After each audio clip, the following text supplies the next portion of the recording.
dollars worth of applicants. That's a real one. Oh, wait, I think that. Was that you? I was like, you were sitting there. Yeah. In the first place. Thank you so much. Oh my God. Thank you. I didn't know they were that. I would be so terrified Yeah, to lose it. honestly, it's not even mine. I'm gone. Oh no, she'd kill you. All right.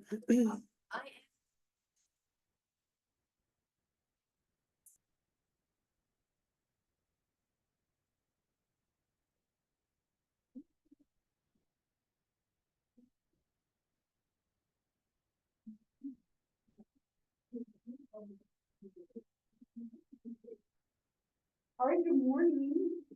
I feel like it's been so long. It has been. It has been, and I keep thinking it's Monday, but it's Wednesday, and I get to tell you to have another good weekend after today. Did you all have a good spring break?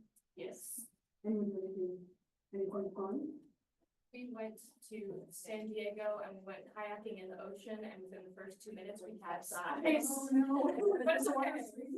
Yeah, I was so cold that my brain just shut down, and I just was like, where's my paddle?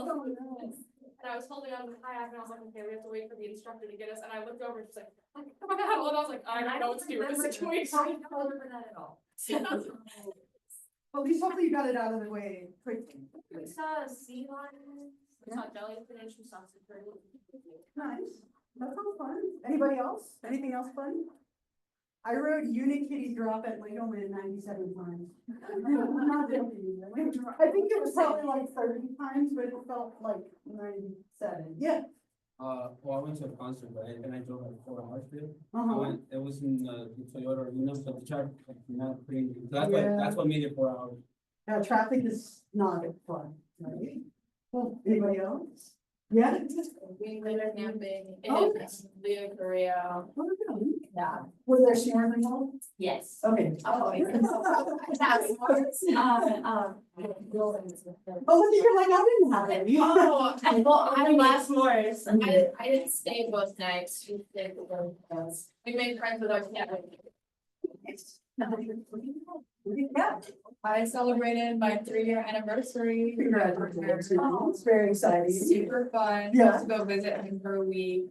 And yeah, we did a lot of cool stuff. Nice. And on our actual anniversary, we went to a park so that we could like have a picnic type situation. We had canes, so it wasn't like picnic food, but you know. Still very romantic. Perfect theme for today. Well, it was supposed to be romantic, but then there was a baby shower going on. And I guess someone pulled a gun out and then they started Oh, fighting. okay. Yeah, so it got really intense. that one's okay. But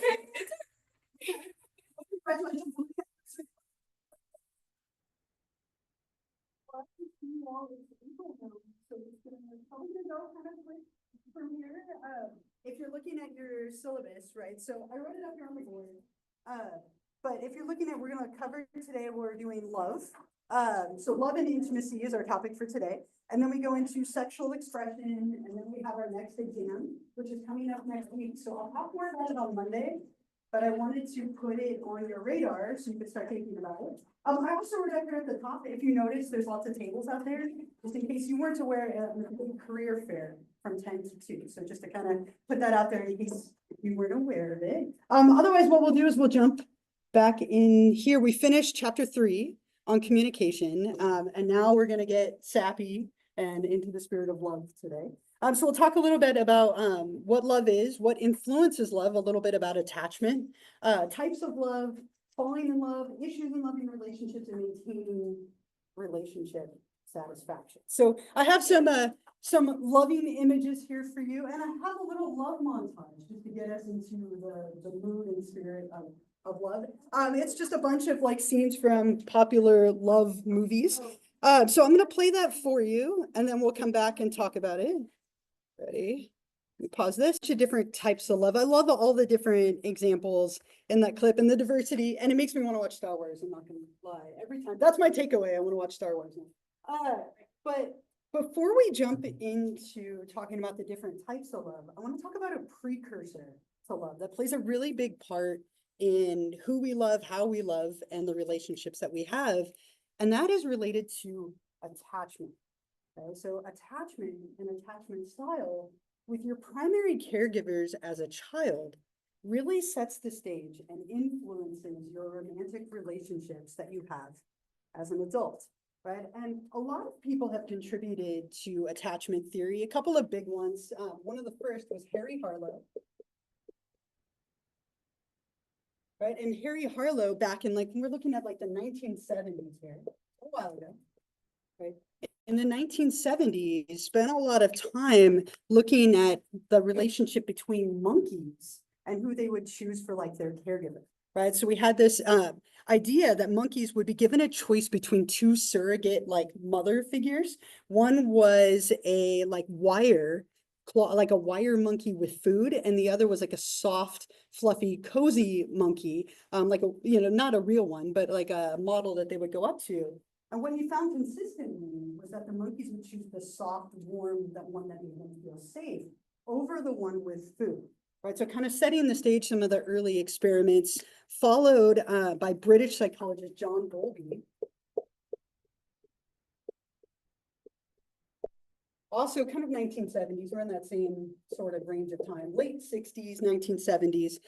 Bowlby also started developing some theories looking at different types of attachment styles, which we'll talk more about in a moment, kind of building off of some of that information from the Harlow experiments. And then one more person who kind of played a big role, which was Mary Ainsworth. You probably learned about some of these folks if you've taken any intro psych or developmental psych class, but Ainsworth also in the 70s, 60s, 70s. She had what she called the strange situation, kind of this interesting experiment that she set up, where a child was with their caregiver, and then the caregiver steps out for a moment, and so there's this period where a stranger comes in and interacts with them, and then the stranger leaves and the parent comes back. And what Ainsworth was interested in was how is that child going to feel toward the caregiver that left when they came back in the room? And through a combination of all this research and many other pieces of research, we've come up with 4 main attachment styles, and most people fit into one of these, right? You might kind of have a little bit of a combination, but you can have a secure attachment, an anxious or preoccupied attachment, avoidant or dismissive, and disorganized or fearful avoidant. They sometimes go by a couple of different names, so I put them both up here. But someone who has a secure attachment that you've built with your caregiver, and this is through an exchange of a bunch of different interactions when you're little, right? They leave and they come back, being comforted or not comforted. So when you have a secure attachment, you have healthy kind of long-lasting relationships. You feel safe and understood. You were comforted in your early interactions. Anxious or preoccupied is more dominated by fears of rejection and abandonment. So you had kind of inconsistent parenting or supports, which then can kind of translate to your adult relationships and the way you feel toward a partner. Avoidant or dismissive is when you had kind of an inability to have that intimacy with a caregiver. They weren't necessarily there all the time. They were kind of emotionally absent or physically absent. And so you tend to be a little bit avoidant or pull away in your relationships. And disorganized was when there was really disorganized behavior from that parent, which leads to disorganized behavior in an adult. So what you see is that very inconsistent caregiving leads to inconsistent interactions and feelings as an adult in your relationships. So really kind of fascinating, a lot of research on this. Your style of attachment kind of sets the stage for how you're going to interact with partners. And really interesting, kind of frightening to think of, but interesting. We tend to pick people as our romantic partners who remind us of our parents in terms of attachment style. So if you grew up with a parent who was very avoidant, you might seek that out in relationships because it's familiar. And I have a really interesting book I wanted to share with you, and then I have a little attachment style quiz that I'll give you just for fun. You're not turning it in, so it's, quiz always sounds like the wrong word. Inventory. But Attached, really interesting book kind of talking about how your relationships are very related to this concept that we're talking about. So I'll pass it around if you want to take a look at it. It's kind of really interesting to read about attachment theory and how it connects to your relationships as an adult. And then how to avoid some of the common pitfalls that happen when 2 different attachment styles come together. But just for fun, in case you aren't sure what your attachment style is, and never let an inventory tell you for sure, right? You probably have a better idea than it will give you. I have a little attachment style inventory I'm going to give you just for fun. And I'm not going to collect it, so please feel free to be honest. And you don't need to fill out the part at the top, there's some stuff about like your name and so on. But I didn't want to-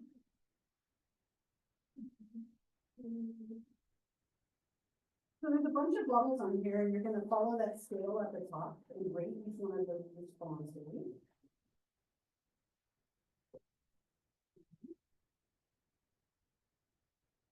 Does anyone already know their attachment style, or kind of have an idea?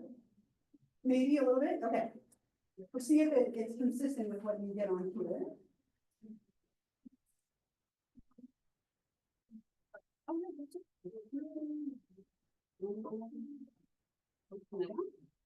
Again, you're not turning this in, so feel free to be honest. You're trying to figure out kind of how you are in general, and you're rating it from strongly disagreeing to strongly agreeing. Do you have one? Extra. Oh, you have an extra. Yeah. So I'll give you a few minutes and then we can kind of talk about it.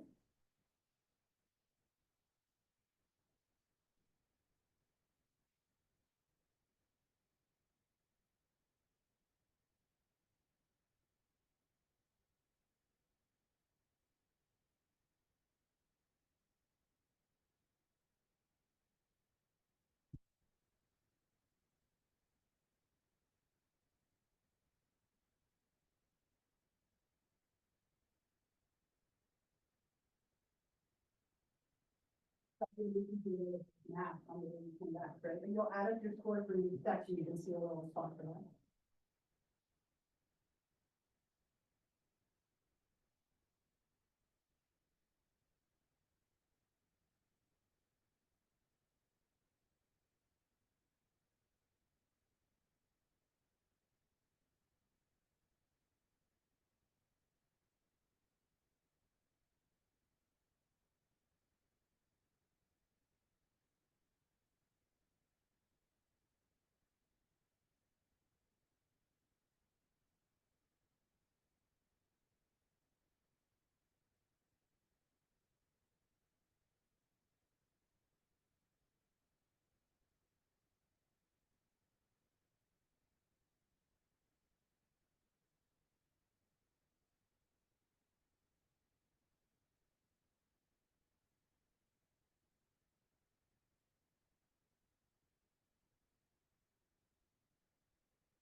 Good about the scoring in a second. It's rather than adding them all up, you're looking at the score for each section.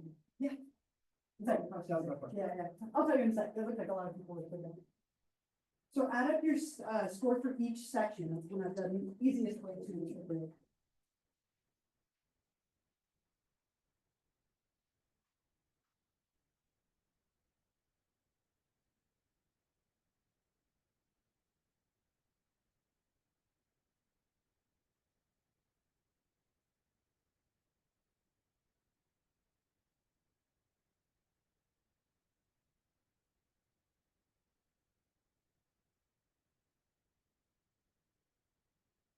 Maybe like another minute or so, then we can chat about it.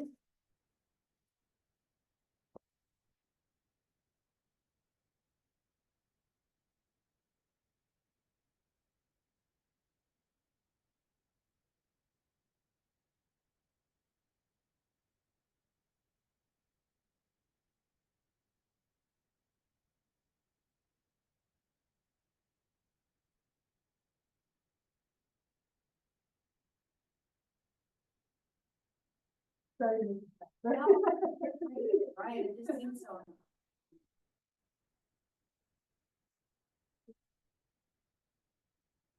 Use your phone or mathematically find data.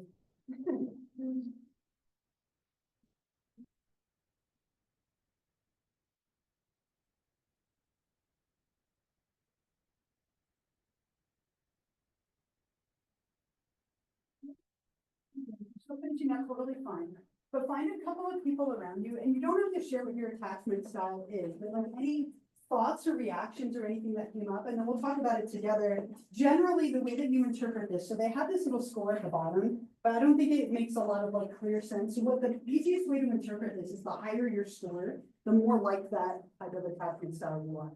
So you might have one that's like really high, you might have a couple that are close to each other, meaning they're kind of on the edge. If you want to take another kind of more involved version of it, I have this website here that also has it, but take a minute, find a couple of people around you, just kind of chat about like what you think, do you agree, disagree, and again, you don't have to share any more than one.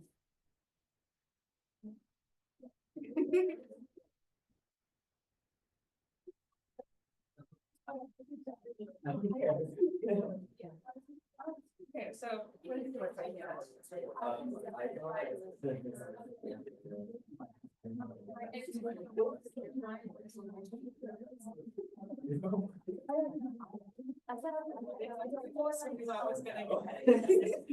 Yeah.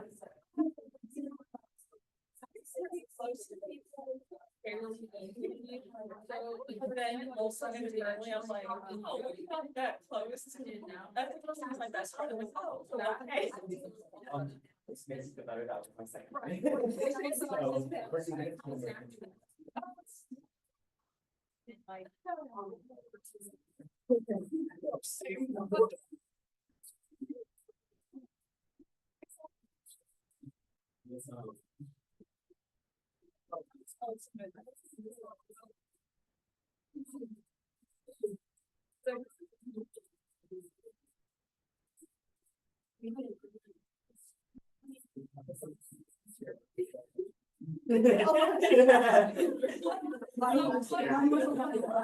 Oh, okay. Maybe that's the number. All right.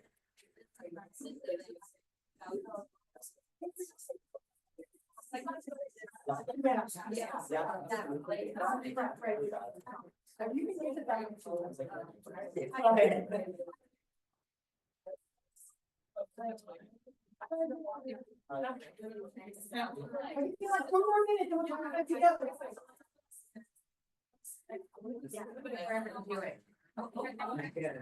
I mean, I don't have to show you. No, I kind of was sorry, like, we need to get that. Oh. So I meant younger. So bad. Anyway. Yeah,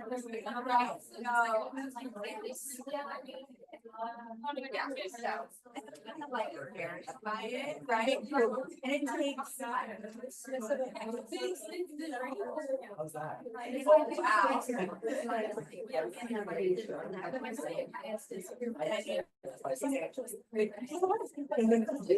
Right? Okay, so the higher the temperature number we are. That's one. Oh, so my classmate was. So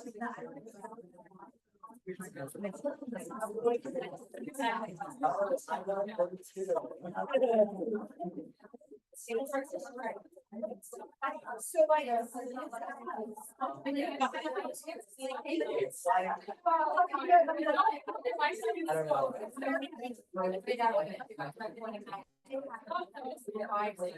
Oh, that would make sense, yeah. Oh, mine looks like this.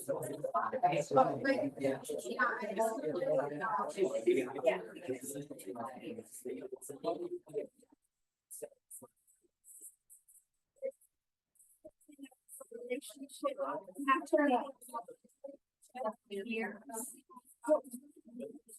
Yeah. Okay. Okay.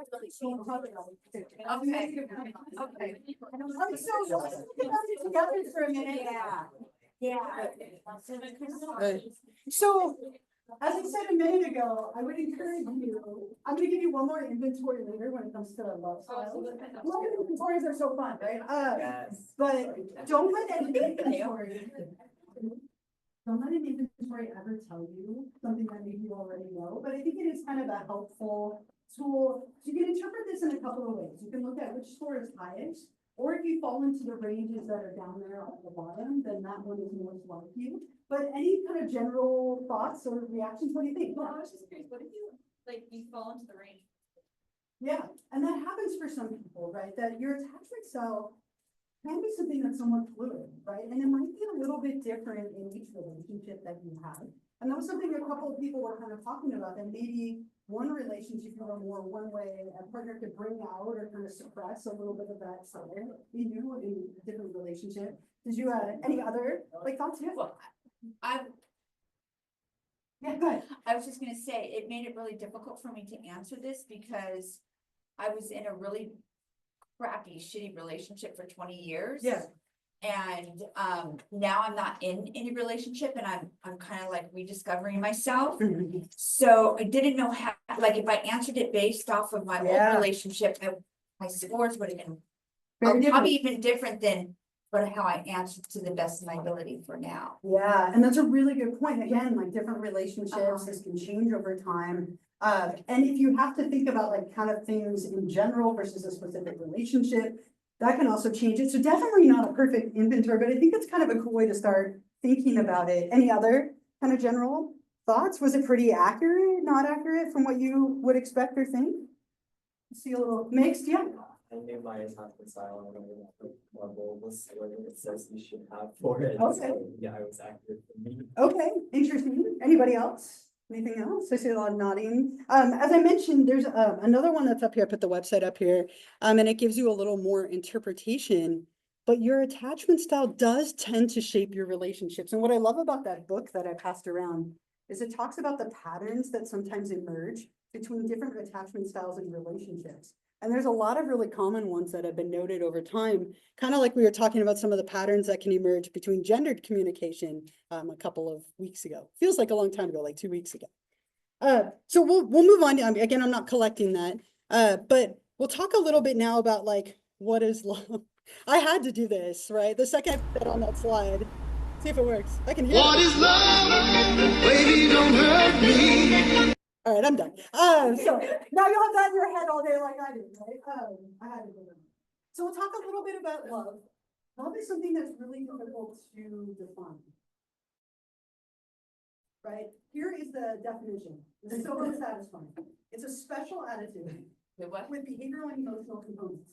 Right? That is our definition of love. It's so unsatisfying, but we'll talk about a bunch of different types of love, something that means different things to different people, something that's notoriously difficult to measure, and it might be different from relationship to relationship, right? And so we'll talk about that a little bit. And again, I do have a little, I think, kind of fun love inventory to give you in a minute, just to inventory you up today. But if we look at different types of love, a lot of different researchers have proposed a lot of different theories as to different types or kinds of love.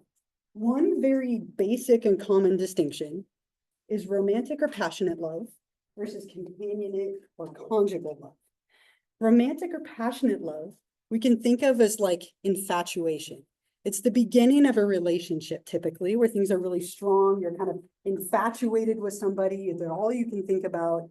Very strong, typically sexual desire, not a lot of conflict, tends to be kind of short-lived.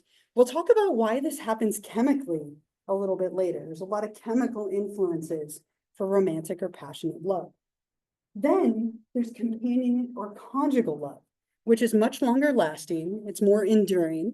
And typically people have to find ways to transition from romantic or passionate love to more companionate or conjugal love to make a relationship last. But you still want to have that passion and romance. So you have to find ways to bring that in as well. So that's one kind of basic distinction: romantic, passionate, companionate, or conjugal.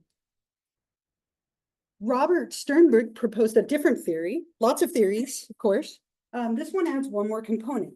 So with this one, he had this triangle of different ideas, saying that we have 3 love components: passion, intimacy, and commitment. and that different combinations of these three components leads to different types of love. And like the gold standard in the middle would be consummate love, where you have intimacy, passion, and commitment all occurring together. If you have intimacy alone, it's liking, right? If you have empty love, could be commitment alone, like different types of love, depending on which elements that you have. And according to Sternberg, right, passion builds and then fades over time.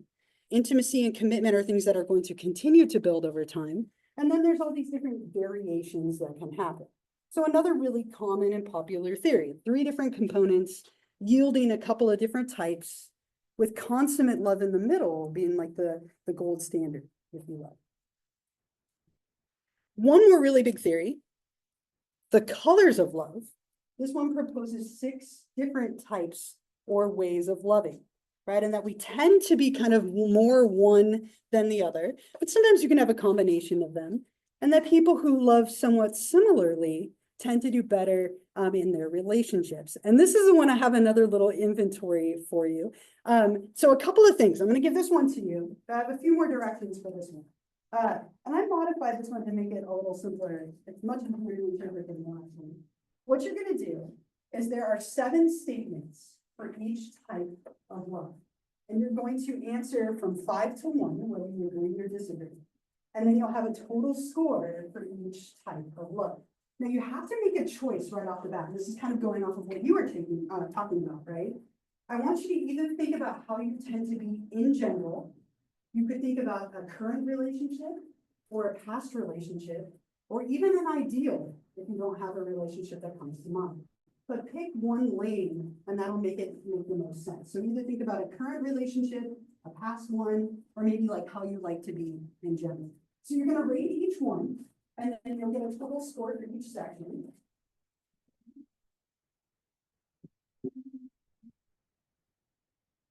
I think this one's really interesting.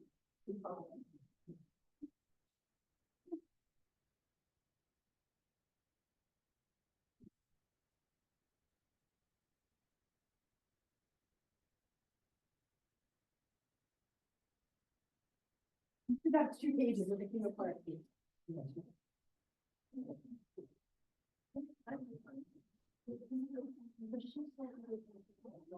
Yeah, so just pick one of those stances, right? You can go with an ideal, a current relationship, how you are in general. But it will be more meaningful if you pick one.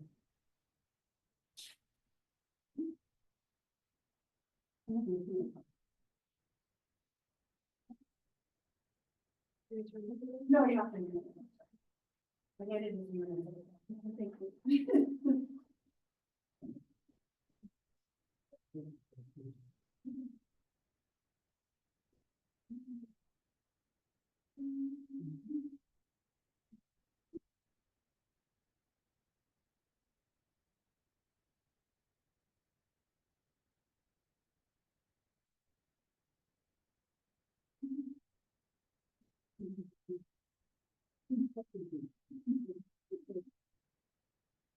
So again, for each question, right, you're going to either strongly agree or strongly disagree or somewhere in the middle.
For the section.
You're getting close. Take another minute or two and then we'll tell you what it means, how to interpret it.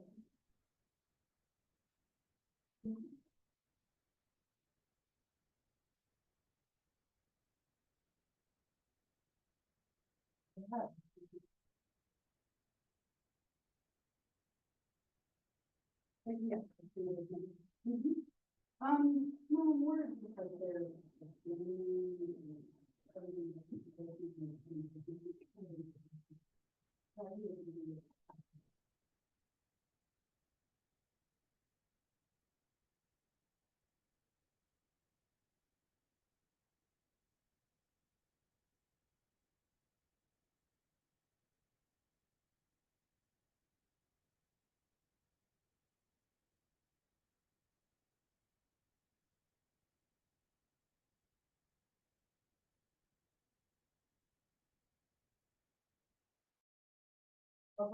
Yeah, but it comes with a cautionary tale, but yes.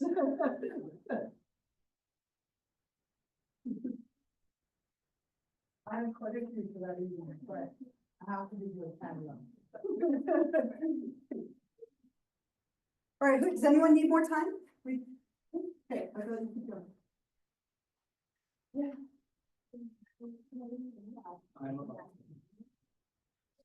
Yeah. Has anyone? Oh my gosh. You come full circle. Every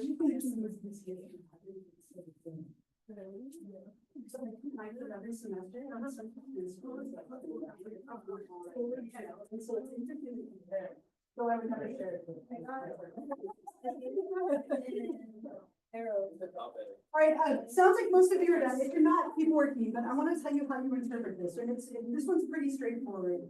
So the higher the score in the category, the more like you that type of love is, right? So for example, right, you could get a potential 35. That's the highest you could get, and the lowest you could get would be 7. So 7 would be obviously not like you. 35 would be that's completely you. How many of you have like one style that's like really dominant? By show of hands. Like one really high score. Anybody? Just a couple of you. How many of you have a couple that are kind of high or like similar? Interesting. So again, just like the last one, don't let it necessarily tell you, but what do you think about your results? Do you find them to be pretty accurate? There's a little description of each one, but any thoughts or reactions? Agree, disagree? What do you think? Yeah. I got like, there's one, I don't know if that's story. Story. Yeah, I got that one and I really think it reflects, because it's like friendship merging into love, and I think that that's the basis for any good relationship. It's Yeah. like that deep connection first before you pursue it. So it felt pretty accurate for you, Definitely. right? Was that like your one high? I got pretty bored. Okay, so very high. Yeah. Very close. Yeah. It told me I'm suited to computer match dating, which I find offensive. Computer match dating, right? And it is like, I mean, a lot of the computer like dating services use inventories like these to match you with somebody compatible, right? Anybody else? Other thoughts? I'll share with you, I was I was talking over here that I've been taking the same inventory for a while, and I always think it's really interesting to watch how the scores can change over time, which is why I told you to think about either a current relationship or a past one or like an ideal or something, because it can change. So I'll share with you, I have 3 scores that are the exact same, right? I am Eros, Mania, and Agape. So I am romantic, crazy, but selfless, right? Maybe that's my redeeming quality and selfless on the bottom. But I mean, so I think it's funny. I think it fits me pretty well. My 3 scores are really high. But then when I get to like Ludos, for example, my score's a 7, right? It's clearly not me, right? And so what I think is kind of a cool takeaway from this is you can see what really kind of fits you and what doesn't. And then we all have a little bit of each one of these, of course. But different partners can bring out different styles. And if you're looking at this, like for example, someone who's a game playing lover, for example, probably isn't going to do great with somebody who's maybe like a practical lover, if that makes sense, right? Maybe, maybe not. And as a side note to that, and you had asked about this over here, I do have some extras of these. Some of you are like, yes, Yes, excited. yes. Okay, but I have to give you a little warning before I give you this, right? So I have extras if you'd like to give it to somebody, but you have to be open to what they say on it, right? I once, 12 years ago, and I've never forgotten this, I had a young woman in my class who took one, gave it to her boyfriend, and caused them to fight, and they broke up. Oh, no. And I totally felt responsible. Like clearly there were other things going on. But if you give this to someone, just make sure that you are open to what they have to say, and please don't warn me if it leads to that conversation. But so when you go to lead today, I have a bunch of them if you'd like to take one. Because I think it's really interesting to see, like, so for example, I told you that I'm romantic, crazy, and selfless, right? I think that sounds okay. You got the same? Interesting, so we can feel better, right, about that. My partner scored super high on practical, right? Like for her, it was like, oh, I considered like your background and my background together when we got together. It was like, I didn't even think about that for a second. Okay, I was like, I like you, we're good. And she was all like, I considered what kind of parent you would be and all this stuff. Like, so everybody kind of approaches things in a different way, which is one of the cool strengths of this type of like system here, is that it's capturing different types of love styles. And you can just kind of see from looking at them and reading the descriptions, how some might do better with certain types than others. Any other like thoughts or reactions? Yeah. Okay, so I answered this in 2 ways. So my previous relationship. Yeah. And then like now is great because I've gone through therapy and all, that. But my previous, I would have been a maniac, so the crazy and the romantic for sure. Okay. And that's how, like, if I had answered that according to the shitty relationship I was in. Sure. And then he probably would have been like the game lover. So I was doomed from the beginning. Yeah. But now a little bit different. Yeah, right? oh yeah, totally different. Now I would be more practical. Mhm. Totally not great. Like I don't even have those feelings anymore like that. Yeah. So it's so weird. And that's such a great example of how, like, as you grow or change over time, so can this, Yeah. right? Or even how a certain partner might bring out more or less of these things. Craziness in you. Yeah, right. And sometimes your scores, even in a steady relationship, can change over time as you maybe shift a little bit in what's important to you in a relationship. Or even what's going on. Yeah, Like yeah. the selfless lover could come in, like what if one of you was sick? and Right. You're caring for them, so that could come up. Yeah. And you become, where you're putting their needs ahead of yours, Mhm. where maybe normally you wouldn't be like that. Yeah, So another that's great what- point. Yeah. Mhm. Yeah, Right? that could be a bad combo. Combination goes. Ludos Yeah, and Mania right. together, right? That could be a little bit of fun, right? Any other thoughts, comments? Oh, I would. I'm so glad you're. All right, so. Okay, that's what And I have a real step, so I'll let them leave that way. I'll leave them over here. Okay. So let's move on. Oh, yeah, go ahead.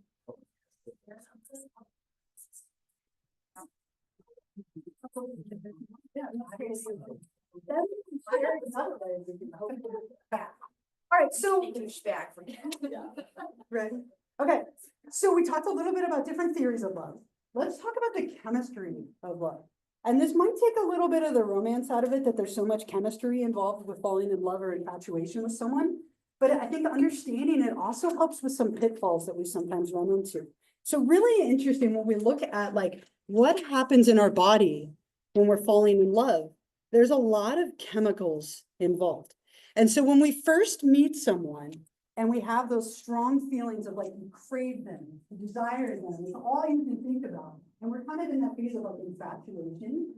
A lot of that sounds sad to say, a lot of that is chemical, right? These chemicals are coursing through your system at a very high rate in the first like 3 months or so of a relationship. And interestingly, they fall off a little bit around like month 3 to 7. And that's when a lot of people end up breaking up in relationships because they misinterpret the fact that they don't feel that same way chemically as, oh, I'm falling out of love with them. But your body can't maintain those levels of chemicals for that long. It develops a tolerance. And so then you have to find little ways to increase that or kind of transition to more of a companion conjugal love. So what we see in our system is that we have a lot of different things going on, right? We have norepinephrine, dopamine, phenylethylamine or PEA, oxytocin and endorphins. We have all these different chemicals that are coursing as we meet someone, become infatuated with them, and so on. So norepinephrine, right, neurotransmitter, or adrenaline, if we're talking more about like the hormone equivalent, causes you to have like sweaty palms, like when you're nervous, right, or excited, your palms get a little bit sweaty, your heart is pounding as you're thinking about something that you're excited about or even scared about. You get dry mouth, butterflies in the stomach. Butterflies in the stomach is a really interesting side note. I'll come back to this. Butterflies in the stomach, that fluttery feeling that you get when you're anxious is actually like a completely like physical sensation caused by fight or flight responses from things like norepinephrine. So that butterfly fluttery feeling is all of the blood actually being rerouted away from your intestines to help give you energy to fight off like a threat, have that fight or flight response.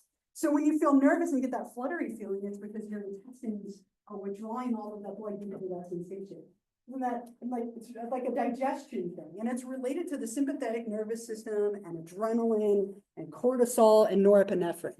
So just as kind of like a little side note, that fluttery feeling is the result of that blood flow being rerouted to help you have energy to face a threat or something that you're maybe excited about. Dopamine has a lot to do with like desire and pleasure, right? And we have a lot of dopamine coursing through our system. It gives us that like focused attention on something. And when you're falling in love with someone, you're very focused on them, right? They're your whole world. They're all you can think about. Sometimes you're very kind of driven to pay attention to them. It creates feelings of like euphoria and happiness and energy, makes it hard for you to sleep because you're so excited maybe about that person or about something going on. Serotonin plays a big role in craving, right? When you're falling in love with someone, you crave them, you want to be around them. It's all you think about. So you have this like obsession and craving toward another person, very related to serotonin.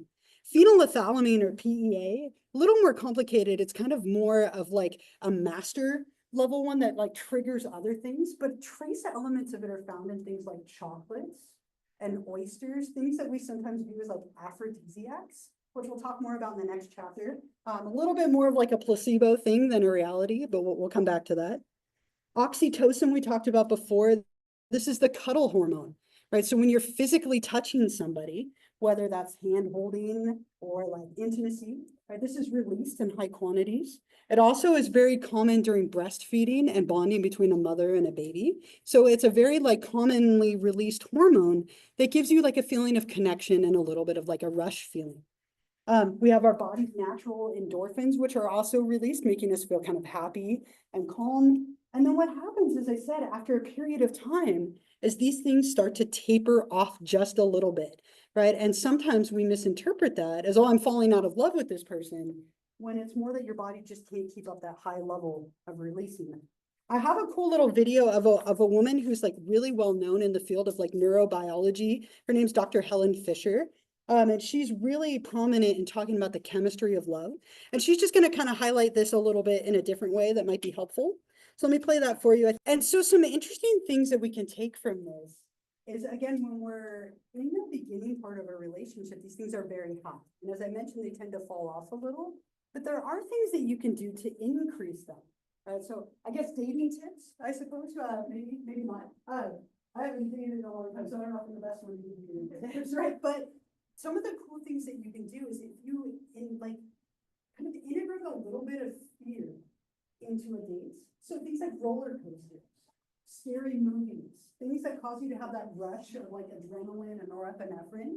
It tends to kind of reignite some of these things. So anything that kind of has like a little bit of like a jump or a scare to it in like a fun way. And obviously if your partner's not into scary things, it might backfire. But like if you go on a date where you go on like rides or roller coasters or see something scary, or someone last year said go to like Halloween Horror Nights, right? Something that's a little bit scary can actually cause all of these things to be increasingly like released on a date, and it can foster that connection a little bit faster. Now, whether it lasts or not is up to you, but you can cause these things to kind of surge a little bit when you incorporate things that are a little bit frightening, but also fun. So knowing this, again, I think kind of explains why sometimes around that 3 to 7 month mark, when these taper off, people tend to interpret it in kind of a negative way. But if you can incorporate them back in throughout a relationship, it tends to be something that can kind of help strengthen something that's already there. And then you have to also transition over to more of like a companionate or long-term acceptance and love to make the relationship last.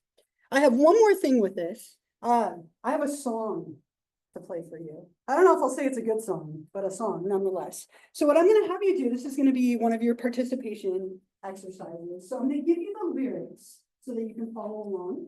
And then on the back, when we're done with the song, you're going to get into like 2 or 3 people.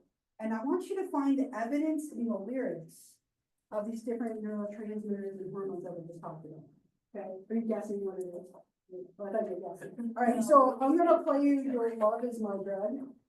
Oh, Right. my God. And I think it's a really good example of these things, even if it's not your favorite song. So I'm going to give this to you. So as you're listening to the song, feel free to like highlight or underline lyrics that jump out at you. And then we'll get into groups afterward and you can work on it. I'll leave the video up too, because I think it's still part of the experience.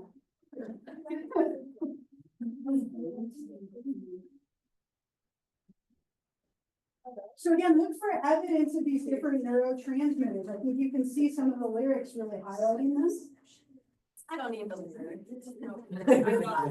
Yeah, me neither. Okay. Is it? All right. It's catchy.